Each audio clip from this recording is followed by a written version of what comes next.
এখন আমরা আছি মানিকগঞ্জ জেলার colonel Malek medical college and hospital. এখানে পরিদর্শনে এসেছিলাম। অত্যন্ত সুন্দর একটা পরিবেশ, ভালো লাগছে। পাশেই পুকুর আছে একটা, ওইদিকেই জামে মসজিদও দেখতে পাচ্ছি। অত্যন্ত মনোরম একটা পরিবেশের ভিতরে আমরা দাঁড়িয়ে আছি। তো এমনকি পরিবেশে আমি একটা বিষয় বলতে চাচ্ছি যে আল্লাহ রাব্বুল আলামিন সৃষ্টির প্রথমে বেহেশতে দোজখ তৈরি করে বেহেশতের ভিতরে ফেরেশতা মণ্ডলীদের নিয়ে সেখানে অবস্থান করছে। এটাই কিন্তু মূলত বিশ্বাসের মূল ভিত্তি। হিন্দু শাস্ত্রে গেলেও তারাও বলছে নরকে স্বর্গ রাজ্যে ছিল। তারপরে মুসলমান শাস্ত্রে আসলে সমস্ত শাস্ত্রের মূল দর্শন হচ্ছে আল্লাহ রাব্বুল আলামিন বেহেশত তৈরি করে, স্বর্গ তৈরি করে সেখানে ফেরেশতা মণ্ডলীদের নিয়ে তিনি অবস্থান করছেন। এটা হচ্ছে মূল ধর্মের মূল বিশ্বাস। এই মূল বিশ্বাসে যারা রয়েছে তারাই হচ্ছে মৌলবাদী। পরবর্তী স্টেজের বিশ্বাসটা ছিল যখন আদমকে সৃষ্টি করলো, আদমকে তৈরি করলো, আল্লাহ পাক প্রতিনিধিত্ব সৃষ্টি করে যখন আদমকে বললো ওয়াসজুদুলি আদামা, আদমের নিমিত্তে সিজদা করো, ওই তখন মৌলবাদী যারা ছিল, ওই তৎকালীন সময়ের মৌলবাদীরা মূল দর্শনে থেকে গেল ওই আদম স্রোতে, রসুল স্রোতে আল্লাহ বিশ্বাসী হইল না, বিদায় সিজদা করল। তাহলে মৌলবাদের ভিতরে থেকে গেল কারা? যারা আদম কাবায় সিজদা করল। বর্তমানে যারা আদম কাবায় সিজদাকারী, এরা হচ্ছে গুরুবাদী ধারা। আর বর্তমানে যারা আদম কাবায় সিজদা করছে না তারা সেই মৌলবাদী ধারা। তাহলে পৃথিবীতে দুইটা দলের ভিতরে এখন ধর্মের শাস্ত্রের দিকে দেখা যাচ্ছে যে মৌলবাদী ধারা তার ব্যাপক সংখ্যা, আর এই গুরুবাদী ধারা যেটা ইসলামের ধারা, আত্মসমর্পণের ধারা, মুসলিমের ধারা, এইটা কিন্তু অল্প কিছু সংখ্যক লোক। এই অল্প কিছু সংখ্যক লোক মৌলবাদী ধারার কাছে একেবারেই নির্যাতিত হচ্ছে। যেমন বর্তমানে দেখা যাচ্ছে যে এক শ্রেণীর মানুষ মৌলবাদী ক্ষমতায় এসে বাজার ভাঙছে, তারা এরকমভাবে বিভিন্নভাবে স্থাপনা নষ্ট করে দিচ্ছে। তো মৌলবাদী ধারার উত্থান মনে হচ্ছে। তো আমি বলতে চাচ্ছি মৌলবাদ কথার অর্থ হচ্ছে বেহেশতের ভিতরে আল্লাহ রাব্বুল আলামিন যে সিচুয়েশনে ফেরেশতা মণ্ডলী নিয়ে অবস্থান করছিল সেইটা হচ্ছে ধর্মের মূল। সেই বিশ্বাসী যারা ছিল তারা হচ্ছে মৌলবাদ।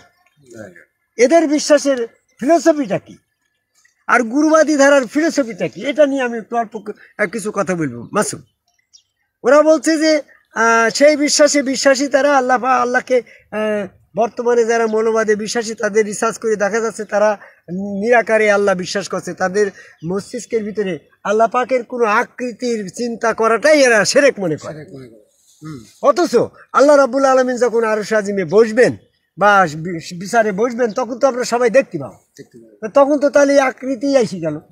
এবং আল্লাহ রাব্বুল আলামিন যখন বেহেশতের ভিতরে বসেছিলেন, ফেরেশতাদের বললে তোমরা এটা করো না ওটা করো, বা আদমকে বললে তুমি গন্ধম খেও না, বা এরকম ফেরেশতাদের বললে তোমরা সিজদা করো, তখন তো একটা নির্দেশনা দেওয়ার সময় তিনি তো একটা ফিজিক্যাল বডি নিয়ে দিয়েছিল। সেই বডিটা নিয়ে যদি আমরা রিসার্চ করি এবং পরবর্তীতে রোজ কিয়ামতের দিন যখন যে ফিজিক্যাল বডি নিয়ে বসবে সেটা নিয়ে যদি আমরা রিসার্চ করি তাহলে কথাটা এরকম হয়ে যায়।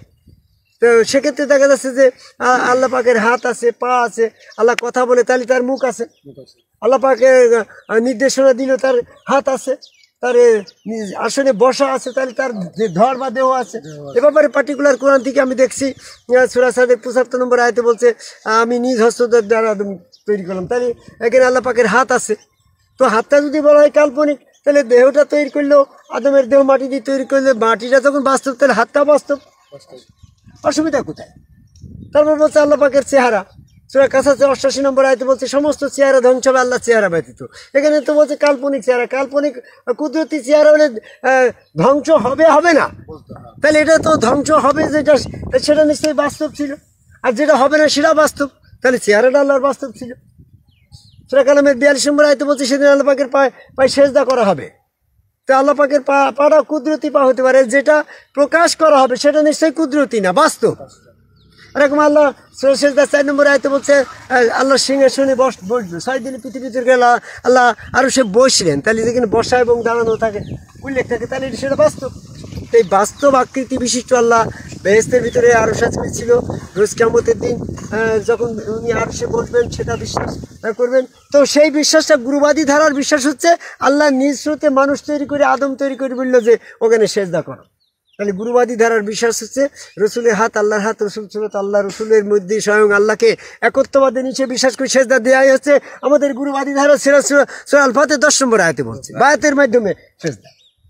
এখন আমরা যদি এখানে কেউ বিশ্বাসী না হয়ে নিরাকারে আল্লাহ বিশ্বাস করি, তাহলে বর্তমান সমাজে তারা মৌলবাদের দিকে চলে গেল। আর যারা রসুলের হাত আল্লাহর হাত, রসুল সুরতে আল্লাহ বিশ্বাস করলো, মুমিন হইল, তারা হইল বিশ্বাসী মুসলমান হইল সেজদার মাধ্যমে। এখন যদি আমরা এই বিশ্বাসী হতে চাই, তাহলে বর্তমান কিছু লোক আছে যারা আল্লাহ বিশ্বাস করে কিন্তু রসুল বিশ্বাস করে না। রসুল বিশ্বাস করলেও সেই মোহাম্মদ সাল্লাল্লাহু আলাইহি ওয়াসাল্লাম। বর্তমান রসুল ব্যবস্থা ফিজিক্যাল, গুরুগণ, এই গুরুগণকে রসুল বিশ্বাস করছে না। এরা কিন্তু রসুল বাস্তবে অস্বীকারী হচ্ছে। কারণ আমি যখন রসুল বলবো, আল্লাহ বলবো, আমার মন তো দুই দিকে চলে যাচ্ছে। বাসুম খেয়াল করো, আমি যখন আল্লাহ বলছি আমার দৃষ্টিভঙ্গি আরো সাজমে চলে যাচ্ছে, আমি যখন রসুল বলছি আমার দৃষ্টিভঙ্গি মদিনায় চলে যাচ্ছে। তাহলে আমার দৃষ্টিভঙ্গি দুই দিকে গেলে তো সেরে হয়ে যাচ্ছে। আল্লাহ দিন খালি দিনের দৃষ্টিভঙ্গি থাকবে এক আল্লাহর দিকে। আমি যখন আল্লাহ বলছি আবার রসুল বলছি, দিনের দৃষ্টিভঙ্গি দুই দিকে গেলে শিরক বাদে গণ্য হচ্ছে। এবং আল্লাহ বাদ দিলে, রসুল বাদ দিয়ে যদি আল্লাহ আল্লাহ করি, তাও কিন্তু আমি ইবলিসে গণ্য হয়ে যাচ্ছি। ইবলিস তো রসুল বাদ দিয়ে আল্লাহকে মানি, তো বেসের ভিতর তো ইবলিস আল্লাহকে মানিয়েছি, তো মনে নেই? তাহলে আমি যখন রসুল বাদ দেবো ফিজিক্যালি, তখন আমি আল্লাহ বললেও ইবলিসের অনুসারী কাফের হয়ে যাচ্ছে। আর যখন আমি রসুল মানছি আবার আল্লাহ মানছি, দিনের দৃষ্টিভঙ্গি দুই দিকে চলে যাচ্ছে। তাহলে একত্ববাদে আসার সময় রসুলের হাত আল্লাহর হাত, রসুলের পা আল্লাহর পা, রসুল স্রোতে আল্লাহ বিশ্বাস করতে হবে। রসুলকে ডিলিট করে করে ওই রূপে আল্লাহ বিশ্বাস করার নাম আছে একত্ববাদ। এই গুরুবাদী ধারাগণ একত্ববাদে আছে, আর মৌলবাদী ধারার শিরকবাদে আছে। আল্লাহ রসুল দুটো নিয়ে দৃষ্টিভঙ্গি দুই দিকে দিয়ে শিরক হয়ে যাচ্ছে। মৌলবাদের উত্থান ঘটেছে। পৃথিবীর সকল মানুষকে আল্লাহ পাকের কোরআন মোতাবেক রসুলের হাত আল্লাহর হাত, আদমকে সেজদাকারী সম্মুখ গুরুগণ রসুল, এই রসুলগণকে যারা বিশ্বাস করছে তারা গুরুবাদী ধারায় একত্ববাদে সেজদা করছে। এরা ইবলিস থেকে পবিত্র। আর যারা এই গুরুবাদকে রসুল সম্মুখগুরুকে রসুল বিশ্বাস করছে না, মোহাম্মদ সাল্লাল্লাহু আলাইহি ওয়াসাল্লামকে রসুল বিশ্বাস করছে, আবার আল্লাহ বিশ্বাস করছে, এরা দ্বিতত্ত্বে শিরকবাদে গণ্য হয়ে যাচ্ছে। বর্তমান রসুলকে যারা বিশ্বাস করে না, তারা আল্লাহ রসুল উভয়ই অস্বীকারী কাফের হয়ে যাচ্ছে।